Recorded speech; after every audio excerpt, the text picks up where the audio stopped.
Welcome to Jaja Academy Lahore. I am going to discuss OSI model. OSI stands for Open System Interconnection and it is also known as OSI reference model. The OSI model was developed by ISO. ISO stands for International Standards Organization in 1984. This model is a 7-layer architecture with each layer having specific functionality. OSI model is responsible to transmit data from one person to another across the globe. When we communicate across a network, for example, if we send a message from sender computer to a receiver or destination computer, then OSI model involves between sending and receiving process. And the purpose of this model is it facilitates communication between two different systems without changing their software or hardware specifications. For example, the sender computer and receiving computer are two different computers. For example, the sender computer is having Motorola architecture and the receiving computer is an Apple computer. Similarly, the communication can be in between different devices such as mobile and a laptop. They can have different networks such as the sender computer belongs to a local area network whereas the receiver computer is a part of a WAN network. Similarly, they can have different operating systems and different functionalities. Therefore, the purpose of OSI model is to facilitate communication between two different systems without considering their hardware or software specifications.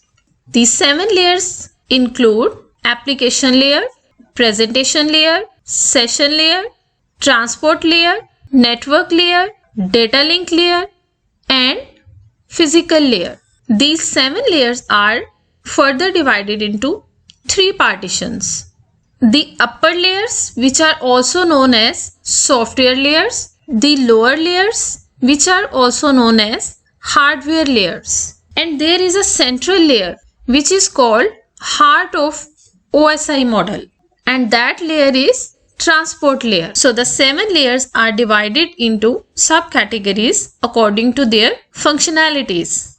The upper layers or software layers focus on how data is represented before its physical transmission, and the lower layers are responsible to define how communication occurs physically across a network. The order of layers is very important, so you have to remember these layers in their order.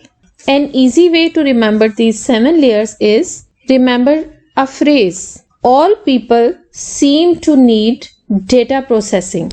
APSTNDP, where A for application layer, P for presentation layer, S for session layer, T for transport layer, N for network layer, D for data link layer, and P for physical layer. Remember that each layer has a package of protocols. So every layer has a set of protocols. Now the question is, which layer is the first layer? Suppose that we want to transmit data from sender computer to the receiver computer. In order to perform this activity, the message is not sent directly from sender to receiver. The message goes through these 7 layers before its physical transmission between sender to receiver computer. First of all, the message or a file is transmitted to application layer. Application layer, after performing its functionality on the message, transfers this packet to the presentation layer, and then presentation layer, after performing its specific task, sends this message to the session layer, and then session layer performs its specific task on the message and transmits the message to the transport layer to network layer, then to data link layer, then to physical link layer, and the physical layer is responsible to send message on the physical medium. When this message reaches at the receiver end, it is sent to physical layer, and then physical layer transfers this message to data link layer, then to network layer, then to transport layer, then to session layer, presentation layer, application layer, and finally this message is received to the receiver computer. So this is how communication is made between sender computer and receiver computer across the network. Here we can see that at the sender computer, the first layer is application layer, but on the receiver end, the first layer is physical layer. Now let's discuss the functionality of each layer separately. Application layer. All network applications depend on application layer protocols.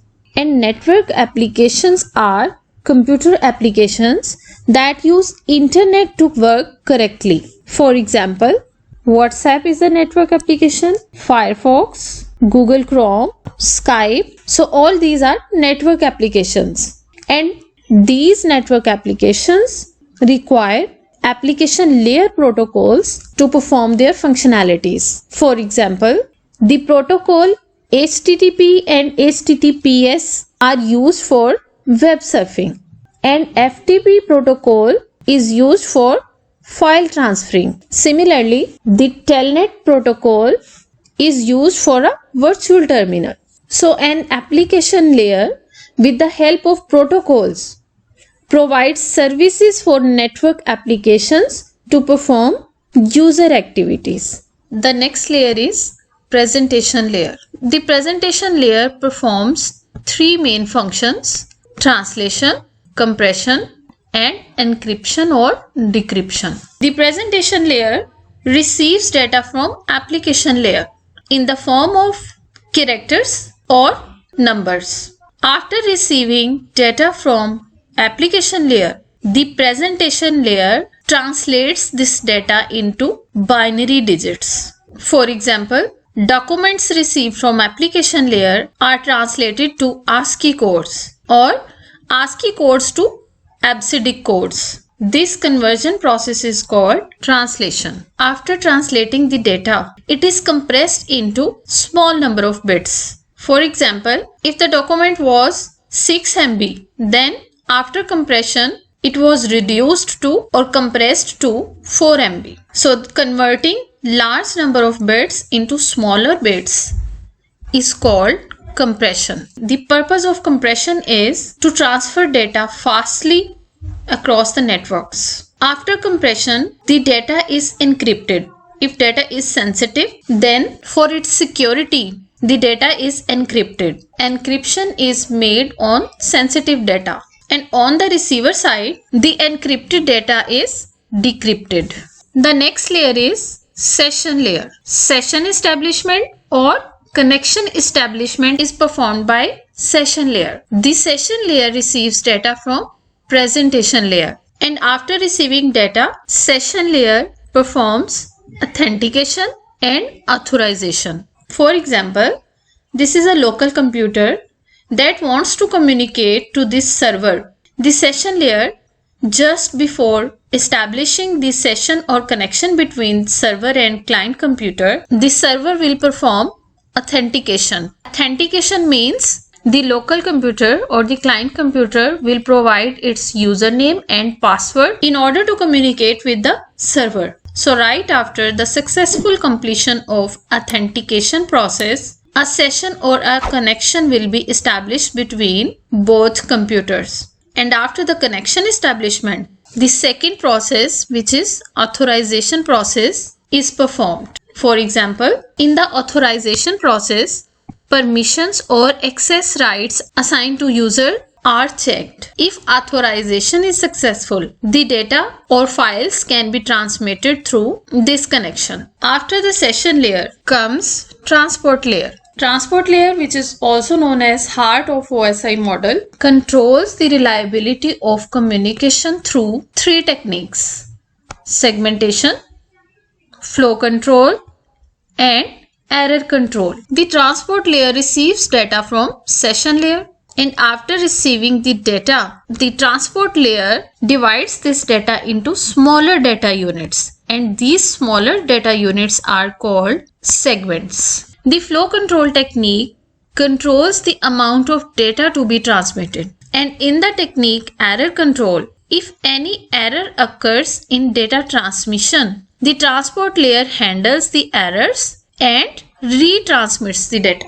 Next to the transport layer is network layer. The network layer receives data from transport layer in the form of segments. And then the network layer adds IP addresses of source and destination computers to every segment. For example, this is the actual segment received from transport layer, and the network layer adds IP addresses of source computer and destination computer to this segment, and after adding IP addresses, it is converted from segment to a data packet.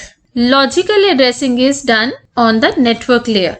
There are two types of addressing: logical addressing and physical addressing. So logical addressing is done at network layer and physical addressing is done in the next layer, which is data link layer. Routers reside on network layer and they route the data packets from source to destination on the basis of their logical addresses. So the network layer mainly performs two activities. Number one, it assigns IP addresses in order to convert data segments into data packets, and secondly, it routes the data packets from source to destination. The next layer is data link layer, and data link layer receives data from network layer. So I can say that data link layer receives data packets from network layer, and after receiving the data packets, the data link layer adds MAC addresses to the data packets, and then these data packets are turned into frame. Physical addressing is done here, and data packets received from the network layer are converted into data frames by adding MAC addresses, as we have seen in this example.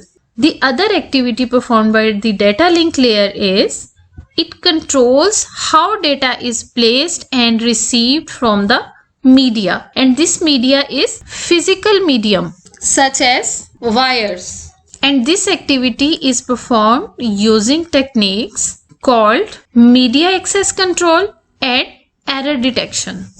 The last layer, which is next to the data link layer, is physical layer, and as the other layers do, the physical layer receives data from the upper layer, which is data link layer. The physical layer receives frames from data link layer in the form of binary digits, zeros and ones, and then physical layer converts binary digits into signals and then transmit these signals to the physical media. For example, the physical layer will convert binary digits into electrical signals if the physical media is twisted pair cables. But if the media is fiber optic cables, then the physical layer will convert binary digits into light waves. So the conversion of binary digits into electrical signals or light waves or radio waves depends on the physical media that is used for connecting devices in a network. Thank you for watching. For more computer science lectures, ICS Part 1 and Part 2, subscribe to my channel.